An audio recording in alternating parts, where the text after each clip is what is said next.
So, welcome to Brent's Woodshop. This is my wood shop that I've been working on since my wife and I moved into this house. It's been a little over 4 years now, and I'm finally getting it just to where I like it to be. It is a rainy, nasty January day here in Kernersville, North Carolina, and so since I can't really do anything outside, I've decided to make my father-in-law a set of outdoor patio tables for his new house. Now, I have built a set for my wife and I, and he really liked them, and so I said, well, I will, when I have some time, go ahead and make you a set as well. So that's what I'm going to do today. So real quick, let me show you around just a little bit. So over here we have my cutting area. So I've got my tabletop drill press, got my toolbox, got my father-in-law just got it for me this Christmas, so thank you, Dad. 12-inch dual bevel sliding compound miter saw, it's killer. And then my other workbench right there with another toolbox. I just put those shelves up, some scrap 2x4 blocks in between the framing studs to hold all my little stuff, which is always nice to have. For right now, for lack of a better place to put everything, I've got my scrap wood here in the corner, and I got another workbench that my wife got me for our anniversary 1 year. And then I'm going to kind of move this off the tripod here, and I'll back around, and hopefully I'm getting this all good.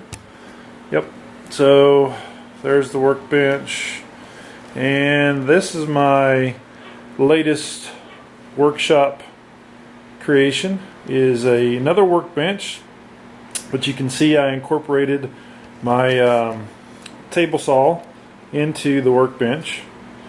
So what it gave me was some nice outfeed area, plus another surface area for assembling projects like these patio tables I'm going to be working on.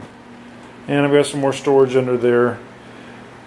Storage, a couple old end tables that I got. Someone just texted me, that was nice. And there you have it. So this is where I work out of and do my little projects and everything that kind of occupy my time. So here's what we got going on today. Just come around here. Don't move too fast so I don't get you seasick. So we're going to take some scrap pressure treated lumber that I had from when we built our deck, and I'm going to take this pile of lumber and turn it into some decent, hopefully, patio tables for my father-in-law and my sister-in-law for their new place. So that's what we got on store for us today. Hopefully I can get this one done. I do have a couple little design idea changes that I'm going to put in and incorporate. So we'll see how it goes, and we'll see what we get. And I'll be talking back to you in a little bit. Alright, bye. Okay, so you can see I've got the planer set up. I've got my shop vac hooked into it for my dust collection. And now we'll go over here and get my gloves on, get my hair protection, and get my eye protection, because as we all know, shop safety is paramount. Okay, so I've got the planer set to a thickness of about 5/8 of an inch, so that's going to give me a good clean pass on the front, the top of the board and the bottom of the board. So I'll do one pass, I'll take it down about 3/64 of an inch and do a second pass on it. Really all I'm trying to do is just knock off the rough edges and give me a nice clean surface. Not too concerned about the thickness of the piece. Again, it's an outside patio table, but I just want to have a nice clean edge, knock down the rough stuff. So let me get on my hearing protection, get my gloves on,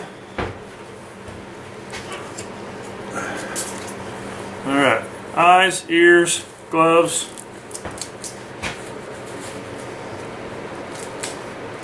Alright. So, gonna be making some noise.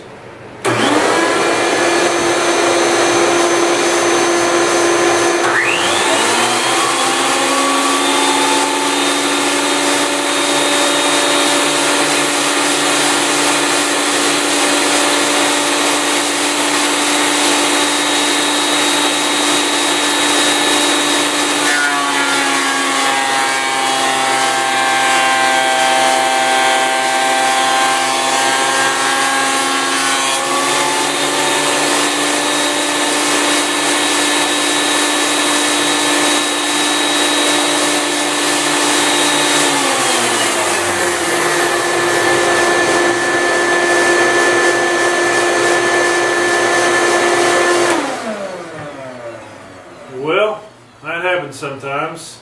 Evidently I've got too much of a load on this circuit. So, let me go reset that and I'll be right back. Okay, so after that little minor electrical issue, got the breaker reset, good to go. I ran my first board through, and again, just cleaning up, knocking down the rough edges and everything. Do a little sanding once it's all put together, and this will be looking good for a patio table. So that's my first one. My design for these tables takes about 7 of these boards, and then I rip them down to the thickness that I want to work with, or the width that I want to work with, excuse me. So I'm going to go ahead and run the rest of these through the planer, and I'll be back. Okay, so it's time to break out my table saw and my stand. So I'm going to wheel it out here in place, and we're going to go ahead and start ripping some boards down.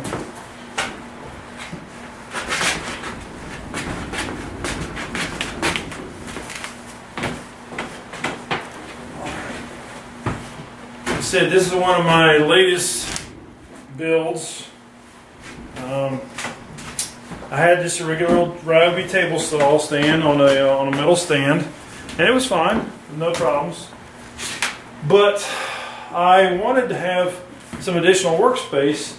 But as you can, I don't know if you could really tell from the earlier part of the video, but my shop area is not that big. I mean, I've got a bunch of other garage stuff in here and everything, so I wanted to try to maximize my space and yet still get a good size workbench. So I decided to incorporate the table saw stand and my workbench. And the interesting thing of it is that when I was building this out, the tabletop and the top of the table saw was off from being flush by the exact width, about 1/8 of an inch, of a paint stick, one of your paint stir sticks. And so I went down to one of my local big box stores and asked them if I could get some paint sticks, and they gave me a whole bunch of them for free because they don't charge you for paint sticks. And I just used those paint sticks all over the framework for the bench and shimmed up the tabletop, and now everything is nice and level all the way across. So now I've got a nice big work area. The only thing I might do down the road in the future is to make myself a fence for my rip cuts, but I still kept the fence that came with the table saw, so I can use that for what I need for most small jobs. And larger work, well, I'll just snap a line and freehand it on the saw for right now, and then I can always plane those edges down with my hand planer and stuff. So we're going to go ahead and make some rip cuts. I got to get the fence set up, get my measurements, and then I'll be right back with you. Okay, so I've got my stock that I want to rip. I've made my marks. I've got my fence aligned. I checked that I'm square to the face with my saw blade. Only thing I have to do now is plug up my saw, and I'm going to start making some rips. Now, the table design that I did originally, I had 13 slats laid out for the tabletop at 21 inches in length. I'm going to adjust the design a little bit on this go around. I think it's going to look a little bit better. I'm going to make a frame, a mitered frame around the perimeter and then put my slats into that. So it's going to be a little bit change up, so I'm going to have to do some new measurements and everything, but I'm going to go ahead and rip my stock down and then we'll take it from there. So I got my table saw all plugged up and I'm going to go ahead and make my first rip cut, and I figure I'll go ahead and show you that on the video. I'm sure you know what a rip cut looks like, but well, in case anybody doesn't know what a rip cut looks like, you're about to see. Get my speed square out of the way, stock out of here, out of my way, and here we go. Gonna make some noise now.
Okay, so I just made my first couple rip cuts, and one thing that I noticed from when I built my first set of these tables was the first rip that I do in the stock, it still has the factory edge on it.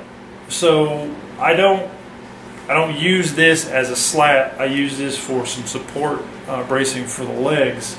So even though I'm making these cuts, I only really get probably about 3 actual slats out of the boards and stuff, and that's why it takes me about 6 of these actually decking boards is exactly what I'm using, and then I have a couple pieces left over that I use for bracing for the legs and stuff. So I use everything I do, but this couple of these actually won't be making it to the top of the table. They're destined for other greatness. So I just wanted to explain that a little bit, so you know that if you try to do this after this video, you'll be like, well, I can't really use this edge, it's a little bit thicker than the rest of them. Yeah, that's because of the factory edge, but believe me, it'll come in handy for bracing on the legs. Okay, good deal. So I have got my slats all cut down on my stock. I've got 13, well, technically I got 14, and I've got all my support pieces and stuff. So the next thing I want to do while I've still got my table saw out is to rip down for my legs. Now all this is a piece of 4x4, pressure treated 4x4 that I have from a different project that I did. I very rarely throw away any scrap wood if I think I can repurpose it for another project. So that's what this is. So what I want to do is, unlike losing the finish edge from the factory, on these I'm going to go ahead and rip off each side to get them nice and square, and then what I'll do is I'll cut this into 4 pieces for my legs. So that's the next step. So I'm going to go ahead and do that, and then I'll be back with you. Okay, so I'm back. I did all my rip cuts. I got my slats for the top, I've got my support pieces, and I actually already ripped down my legs too. That 4x4 post was a pain in the tuchus, I'll tell you that. Put up a good fight, but in the end I was victorious. So the next thing I want to do is miter my frame for the top, so I got a nice clean looking top, and then I'll start assembly.